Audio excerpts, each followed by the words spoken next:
Hello everyone, কেমন আছো তোমরা সকলে? হ্যাপি নিউ ইয়ার সকলকে। আজকে বিকালবেলাটা ঘরে বসে থাকতে একদমই ইচ্ছে করছিল না, তাই চলে এসেছিলাম ছাদে। আসলে আমরা ছাদে এসেছিলাম একটু কোয়ালিটি টাইম স্পেন্ড করতে। আর জানো, ছাদে গল্প করতে করতে হঠাৎ আমাদের মাথায় আসে, মানে আমার নয়, সৌরভের মাথায় আসে যে ও আমার ছবি আঁকবে। আর যেমন কথা সেরকমই কাজ, আমাকে উল্টো দিকে বসিয়ে দিয়ে আমার ছবি আঁকতে শুরু করে দেয়। আর এটা হলো সেই ফাইনাল রেজাল্ট। আমাকে তো পুরো বুড়িমাই বানিয়ে দিয়েছে।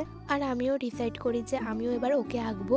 সত্যি কথা বলতে এইভাবে টাইম স্পেন্ড করতে কিন্তু আমার দারুণ লাগছিল। দেখো, সৌরভ 5 মিনিটের মধ্যে আমাকে এঁকে দিয়েছিল, বাট আমি কিন্তু অনেক টাইম নিয়ে নিয়ে আঁকছিলাম। মিনিমাম 15 মিনিট আমার টাইম লাগে ওকে আঁকতে। আর ফাইনালি আমার আঁকা কিন্তু কমপ্লিট। তোমরা কি দেখতে চাও আমি কিরকম এঁকেছি? এই দেখো গাইস, কিরকম হয়েছে কিন্তু অবশ্যই জানিও। আর কার আঁকাটা সব থেকে ভালো হয়েছে সেটাও জানিও। সৌরভ তো বলছিল আমার থেকে নাকি ওর আঁকাটাই বেশি ভালো হয়েছে, বাট আমার তো মনে হয় আমি ভালো এঁকেছি। তোমাদের কি মনে হয় সেটা কমেন্টে জানিও অবশ্যই।